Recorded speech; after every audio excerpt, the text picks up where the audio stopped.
when you're done with this, I'll expect you to go on Excel and use this code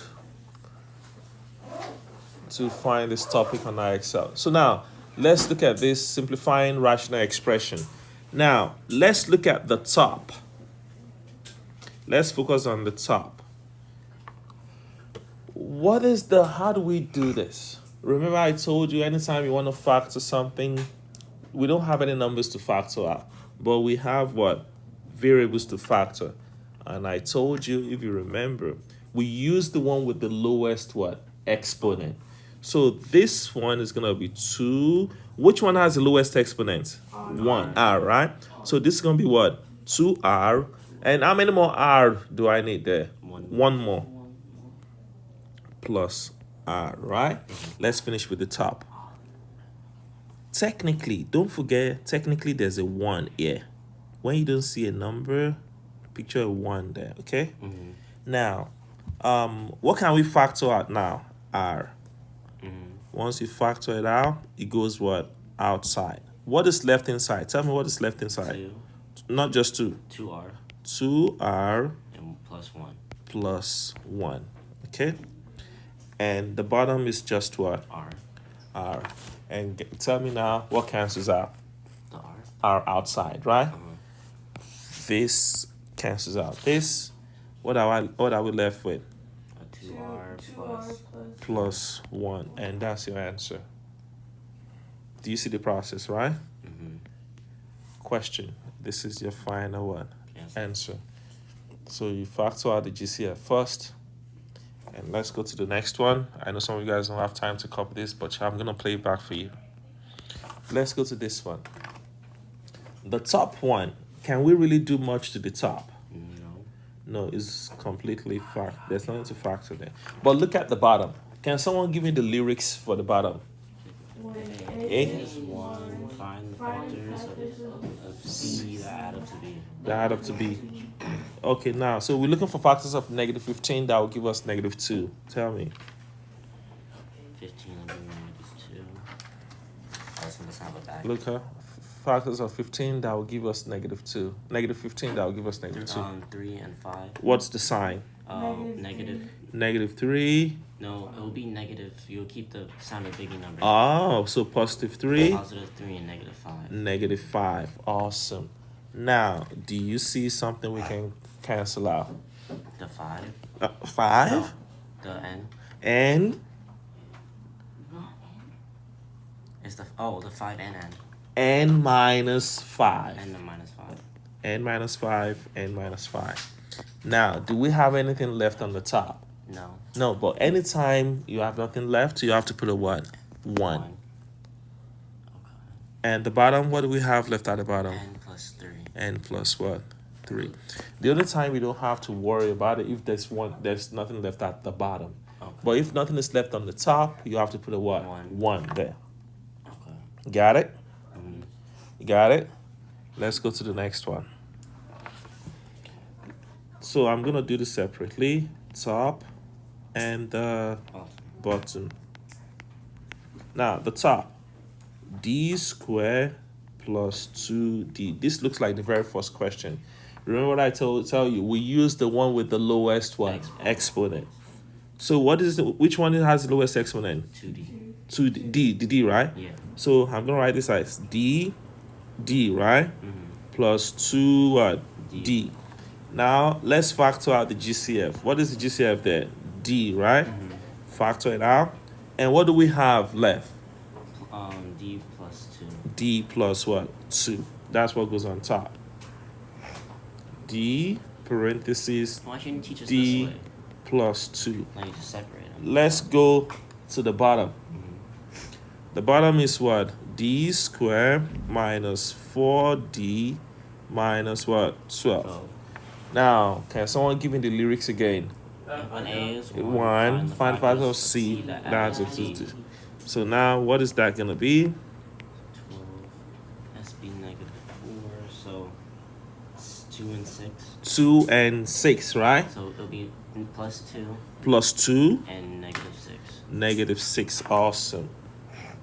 D plus 2, D minus 6. Okay, so do you see what we can cancel out now? The D plus 2. D plus 2, D plus 2. What are we left with? D on the top, which is 1. 1D, right? And D minus 6. D minus 6. And you're done. Sometimes you have to write it separately. I kind of like doing it like that, honestly. I think that's better. Okay, so I'll give you time to copy this down, okay? Okay, let's go to the next one. Now, look at this one now. We have 41 on top, and we have 41 at the bottom. Do we really have to break down 41? No, it's the same thing. I'm just going to leave it like that. Now, we have m squared on top and m cube at the bottom. Remember I told you, you always use what? The one with the lowest what? Exponent. So I have m squared on top. I'm going to also put what? M squared at the bottom. But did I copy this question correctly? No. How many m is missing? One. Where, top or the bottom? Top. Top or the bottom? Bottom. Bottom. I need one more m at the bottom. And now you see what's going on. 41 cancels out, right? M squared what? Cancels out. What are we left with? M at the top or at the bottom? Bottom. At the bottom. And when you have nothing left at the top, what do you put there? 1. So, and that's your answer. Got it? I'm going to make up another question. Let's say you have 6x5 over 6x squared. 6. Which exponent do I use? So 2. The x squared, right? X squared. X squared. Did I copy this question correctly? How many x is 30. missing? 3 more, right? On the top or at the bottom? Top. Top. X cubed. Now you can simplify. Cancel. What are we left with? 3 x cube. cube. X cubed. At the top or at the bottom? Top. Top. In this case, when 1 is left at the bottom, you don't have to write it. Okay, so it's just x. The only time you put 1 there is when it's at the top. Okay. Got it? Now let's do another one, a little bit different now. Now I'm gonna use different numbers. No, it's the same. So let's say this one is 5x4, and the bottom one is 15x7.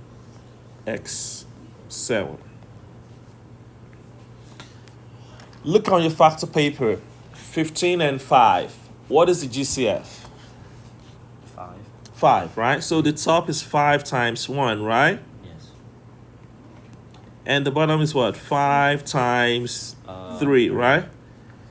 We're done with that, right? Now, the variables. What do we use for the variables? The lowest. The lowest exponent. So x4. You're missing. I'm missing what? 3, 4, 5, 6. At the bottom or at the top? Bottom. Bottom. Now, let's see what we can cancel out. The 5. The 5. The 4. X to the power of 4, right? And what are we left with? 1. On top. And what? 3 exponents 2. X cubed, right? At the bottom.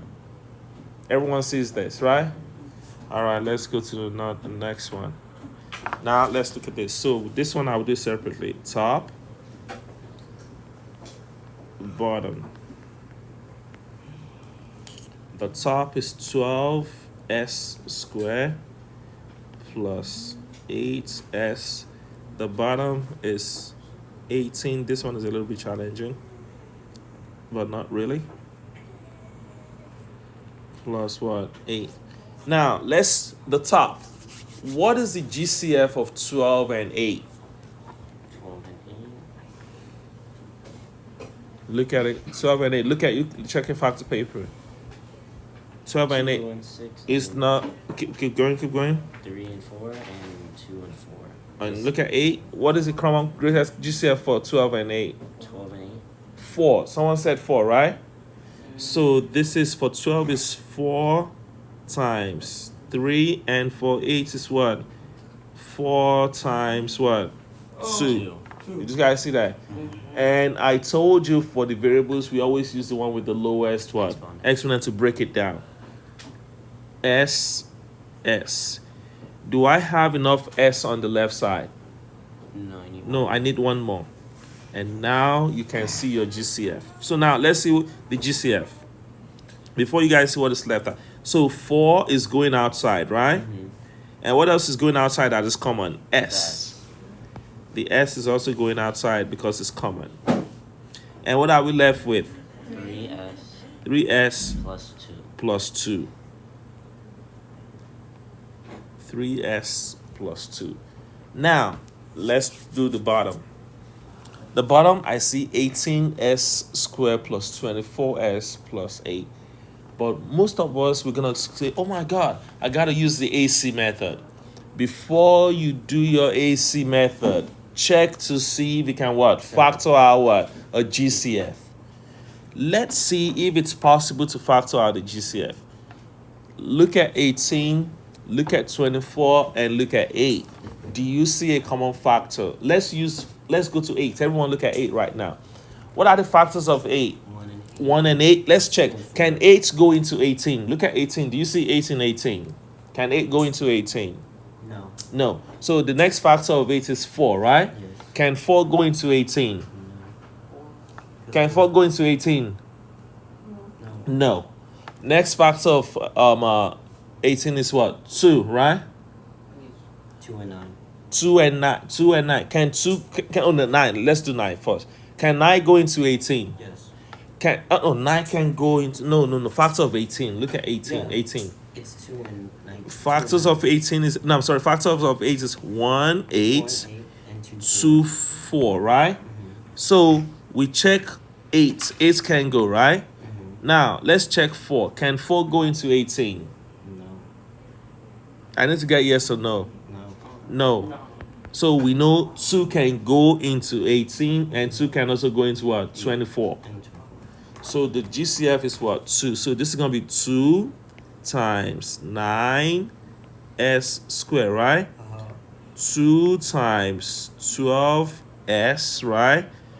And 2 times what? 4. What is the GCF that is going outside? 2. 2. And what are we left with? No. 9S squared plus 12S And 4. plus 4. Now, I want to see if you guys see something. These 2 outside, you bring it down. Do you see something strange here? I want to see if you guys remember. Look at this carefully. What does it look like? Look at your A and look at your C. Before you say this is AC method. Does it look like a perfect square trinomial? Yes. Does it look like perfect square trinomial? Yes. Why? Because your A is a perfect square and your C is also what? A perfect square. And now let's check it. 3 times 2 is what? 6 times 2 will give you 12. So now this is technically, and I want you guys to go back and watch this video. This is what? 3S squared, and this is what? 2 squared. And if you remember, how do we factorize this? Parentheses, square outside, you always use the sign right here. Bring it down. This one goes here, and this one goes there. Do you guys remember doing this on IXL? Special cases, perfect square trinomial. If you forgot, let's go watch it back. I'll tell you the video to watch after. So this is 3S squared. No, not 3x squared. 3S. 3S plus, where's my thing? Plus 2. And that's the top. I mean, that's the bottom. So now this becomes, the top is what? 4S parentheses 3S plus 2. And the bottom is what?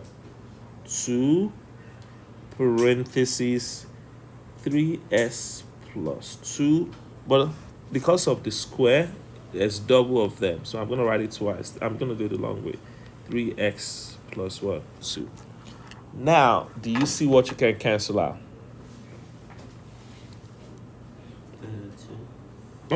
Two. Yeah, we're still going to cancel out the 2. Oh, the 3s. 3s plus 2. So this one is cancel. Now, look at the 4 and 2. Do you think something can go into 4 and 2? Can we simplify 4 and 2? Yes. By what? 2, right? So this one is gone, and this becomes 2. Because 2 can go into 4 how many times? Twice. Now, what are we left with? I wish I have space. What are we left with on top? 2. No, not just 2. 2s. 2s. And at the bottom, what are we left with? 3x plus 2. 3x plus 2.